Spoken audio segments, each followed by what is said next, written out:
നമസ്കാരം. മൂന്നാം സീറ്റ് വിഷയത്തിൽ UDF സംതൃപ്തരെന്ന് പ്രതിപക്ഷ നേതാവ് വി ഡി സതീശൻ.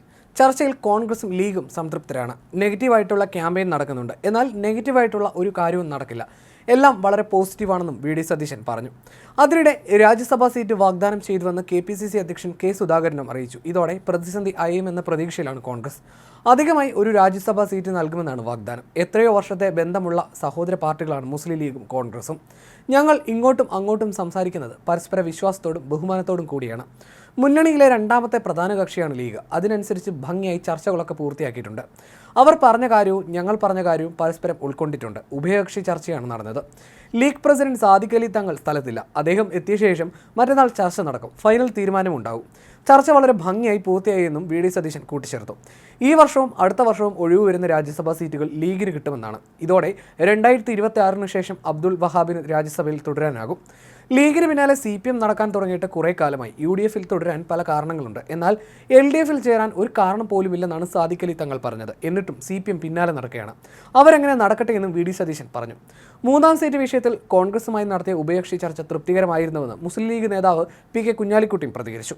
ഈ മാസം 27-ന് പാണക്കാട് ലീഗിന്റെ നേതൃയോഗം വിളിച്ചിട്ടുണ്ട്. ഇന്നത്തെ ചർച്ചയോടെ വിശദാംശങ്ങൾ നേതൃയോഗത്തിൽ ചർച്ച ചെയ്യുമെന്ന് തീരുമാനമെടുക്കുമെന്ന് കോൺഗ്രസുമായുള്ള ഉഭയകക്ഷി ചർച്ചയ്ക്ക് ശേഷം PK കുഞ്ഞാലിക്കുട്ടി വ്യക്തമാക്കിയിരുന്നു. ലീഗ് സംസ്ഥാന അധ്യക്ഷൻ പാണക്കാട് സാദിഖ് അലി തങ്ങൾ സ്ഥലത്തില്ല. അദ്ദേഹം നാളെ തിരിച്ചെത്തുകയുള്ളൂ. മറ്റന്നാൾ പാണക്കാട് നേതൃയോഗം വിളിച്ചിട്ടുണ്ട്. അദ്ദേഹവുമായി മറ്റ് നേതാക്കളുമായി ചർച്ച ചെയ്ത് 27-ന് തന്നെ തീരുമാനമെടുക്കും. തീരുമാനം കോൺഗ്രസ് നേതാക്കളെയും അറിയിക്കും. ചർച്ച പോസിറ്റീവാണ്. കാര്യങ്ങളൊക്കെ തീർന്നു പോകും. ചർച്ചയുടെ ഡീറ്റെയിൽസ് പലതുമുണ്ട്. അത് ലീഗ് നേതൃയോഗത്തിൽ ചർച്ച ചെയ്യേണ്ടതുണ്ട്. മൂന്നാം സീറ്റിൽ ഉറപ്പ് ലഭിച്ചോ എന്ന ചോദ്യത്തിന് ഉത്തരത്തിന് 27-ാം തീയതി വരെ കാത്തിരിക്കേണ്ടി വരുമെന്നും അഭ്യൂഹങ്ങൾ വേണ്ടെന്നും PK കുഞ്ഞാലിക്കുട്ടി പറഞ്ഞു. കൊച്ചി ആലുവ ഗസ്റ്റ് ഹൗസിലായിരുന്നു കോൺഗ്രസും ലീഗും തമ്മിൽ മൂന്നാം സീറ്റ് വിഷയത്തിൽ ചർച്ച നടന്നത്. PK Kunhalikutty, ET Muhammad Basheer, PMA Salam, KPA Majeed, doctor MK Muneer തുടങ്ങിയവർ ലീഗിന് വേണ്ടി ചർച്ചയിൽ പങ്കെടുത്തു. കോൺഗ്രസിനായി K Sudhakaran, VD Satheesan, Ramesh Chennithala, MM Hasan തുടങ്ങിയവരും സംബന്ധിച്ചു. വരുന്ന ലോക്സഭാ തെരഞ്ഞെടുപ്പിൽ മുസ്ലിം ലീഗിന് ആവശ്യമായ മൂന്നാം സീറ്റ് നൽകാൻ ബുദ്ധിമുട്ടാണെന്ന് അറിയിക്കുകയായിരുന്നു കോൺഗ്രസ് നേതൃത്വം. പകരം രാജ്യസഭാ സീറ്റ് നൽകാമെന്ന നിർദ്ദേശമാണ് കോൺഗ്രസ് മുന്നോട്ട് വെച്ചത്. ഇക്കാര്യം സംസ്ഥാന നേതൃയോഗം AICC അറിയിക്കുമെന്നാണ് റിപ്പോർട്ടുകൾ. മലബാർ ജില്ലകളിൽ കോൺഗ്രസിനൊപ്പം ശക്തമാണ് പാർട്ടി എന്നതിനാൽ മലപ്പുറത്തിന് പുറത്തും ലോക്സഭാ സീറ്റ് വേണമെന്നും ലീഗ് ആവശ്യമുന്നയിച്ചതായി റിപ്പോർട്ടുണ്ടായിരുന്നു. എന്നാൽ രാജ്യസഭാ സീറ്റിന് വേണ്ടിയാണ് ഈ സമ്മർദ്ദമെന്ന് വ്യക്തമാക്കുന്ന ഫോർമുലയാണ് ഇപ്പോൾ ഉരുത്തിരിയുന്നത്. മുസ്ലിം ലീഗിന്റെ അധിക സീറ്റിൽ ഉപാധികൾ വയ്ക്കുകയായിരുന്നു കോൺഗ്രസ്. ജൂണിൽ ഒഴിവ് വരുന്ന രാജ്യസഭാ സീറ്റ് ലീഗിന് നൽകാം. 2026-ൽ വഹാബ് ഒഴിയുമ്പോൾ ആ സീറ്റും ലീഗിന് നൽകും.